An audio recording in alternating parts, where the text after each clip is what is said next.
ಅಳಸಲನ್ನ ಹಾಕಿ ಕೇಸರಿ ಬಾತ್ ಮಾಡೋದನ್ನ ತೋರಿಸ್ತಾ ಇದ್ದೀನಿ. ಸಖತ್ ಟೇಸ್ಟಿಯಾಗಿರುತ್ತೆ. ಯಾವಾಗಲೂ ಒಂದೇ ಥರ ಕೇಸರಿ ಬಾತ್ ತಿಂದು ಬೋರ್ ಆದವರು ಈ ರೀತಿ ಟ್ರೈ ಮಾಡಿ. ಖಂಡಿತವಾಗ್ಲೂ ನಿಮ್ಮ ಮನೇಲಿ ಎಲ್ಲರಿಗೂ ಇಷ್ಟ ಆಗುತ್ತೆ. ಬನ್ನಿ ಹೇಗೆ ಮಾಡೋದು ಅಂತ ನೋಡೋಣ. ಒಂದು ಬಾಣಲಿ ಇಟ್ಕೊಂಡಿದ್ದೀನಿ. ಬಾಣಲಿಯಲ್ಲಿ 2 ಸ್ಪೂನ್ ತುಪ್ಪ ಹಾಕ್ಕೊಳ್ಳೋಣ. ಸ್ವಲ್ಪ ಗೋಡಂಬಿ ಕೆಂಪಗಾಗೋ ತನಕ ಹುರ್ಕೊಳ್ಳೋಣ. ದ್ರಾಕ್ಷಿ ದ್ರಾಕ್ಷಿ ಕೂಡ ಹುರ್ಕೊಳ್ಳೋಣ. ನೋಡಿ, ದ್ರಾಕ್ಷಿ ಗೋಡಂಬಿ 2 ಹುರಿದಿದೆ. ಬೇರೆ ಕಪ್ಪಲ್ಲಿ ಎತ್ತಿಕೋಣ. 1 ಕಪ್ ರವೆ ತೊಗೊಂಡಿದ್ದೀನಿ. ರವೆ ಕಲರ್ ಚೇಂಜ್ ಆಗೋ ತನಕ ತುಪ್ಪದಲ್ಲಿ ಚೆನ್ನಾಗಿ ಹುರ್ಕೊಳ್ಳೋಣ. ನೋಡಿ, ರವೆ ಎಲ್ಲ ಚೆನ್ನಾಗಿ ಹುರಿದಿದೆ. ಸ್ಟವ್ ಆಫ್ ಮಾಡಿ ಬೇರೆ ಕಪ್ಪಲ್ಲಿ ತೆಗೆದಿಡೋಣ. ಅದೇ ಬಾಣಲೆಯಲ್ಲಿ ಮತ್ತೆ 2 ಸ್ಪೂನ್ ತುಪ್ಪ ಹಾಕ್ಕೊತಾ ಇದ್ದೀನಿ. ರವೆ ತೊಗೊಂಡಿದ್ದ ಕಪ್ಪಲ್ಲೇ 1 ಕಪ್ಪು ಅಳಸಲಣ್ಣು.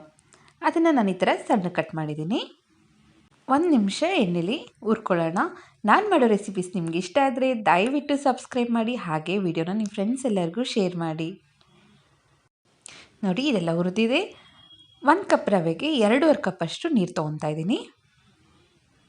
ನಿಮಗೆ ಕೇಸರಿ ಬಾತ್ ತೆಳ್ಳಗೆ ಬೇಕಂದರೆ 3 ಕಪ್ ಹಾಕ್ಕೊಳ್ಳಿ.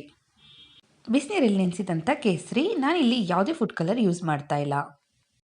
ಕೇಸರಿ ಇಲ್ಲ ಅಂದರೆ ನೀವು ಸ್ಕಿಪ್ ಮಾಡ್ಬೋದು. ನೀರು ಚೆನ್ನಾಗಿ ಕುದೀಲಿ. ನೀರು ಕುದೀತಾ ಇದೆ. ಹುರಿದಿರೋ ಅಂಥ ರವೆ ಹಾಕ್ಕೊಳ್ಳೋಣ. ಎಲ್ಲೂ ಗಂಟು ಬರ್ದಿರ ಚೆನ್ನಾಗಿ ಮಿಕ್ಸ್ ಮಾಡ್ಕೊಬೇಕು. 2 ನಿಮಿಷ ಮುಚ್ಚಿಟ್ಬಿಡೋಣ. ರವೆ ಎಲ್ಲ ಬೇಯಲಿ. ನೋಡಿ, ರವೆ ಎಲ್ಲ ಚೆನ್ನಾಗಿ ಬೆಂದಿದೆ. 1 ಕಪ್ ರವೆಗೆ 1 ಕಪ್ ಸಕ್ಕರೆ ಹಾಕ್ತಾಯಿದ್ದೀನಿ. ನೀವು ಬೇಕಾದರೆ ಸಿಹಿ ಕಮ್ಮಿ ತಿನ್ನೋದಾದರೆ 3/4 ಕಪ್ ಹಾಕ್ಕೊಳ್ಳಿ. ಸಕ್ಕರೆ ಎಲ್ಲ ಕರಗಬೇಕು. ಚೆನ್ನಾಗಿ ಮಿಕ್ಸ್ ಮಾಡ್ಕೊಳ್ಳೋಣ. ಕೇಸರಿ ಬಾತನ್ನ ಯಾವಾಗಲೂ ಲೋ ಫ್ಲೇಮ್ ಇಟ್ಕೊಂಡೇ ಮಾಡಬೇಕು. ನೋಡಿ, ತುಂಬ ಒಳ್ಳೆ ಕಲರ್ ಬಂದಿದೆ. ನೀವು ಬೇಕಾದರೆ ಮತ್ತೆ 1 ಸ್ಪೂನ್ ತುಪ್ಪ ಹಾಕ್ಕೊಬೋದು. ಸ್ವಲ್ಪ ಏಲಕ್ಕಿ ಪುಡಿ, ಹುರಿದಿರೋ ಅಂಥ ದ್ರಾಕ್ಷಿ ಗೋಡಂಬಿ. ಈ ಥರ ಸುತ್ತ ತುಪ್ಪ ಬಿಡಬೇಕು. ಚೆನ್ನಾಗಿ ಮಿಕ್ಸ್ ಮಾಡ್ಕೊಳ್ಳೋಣ.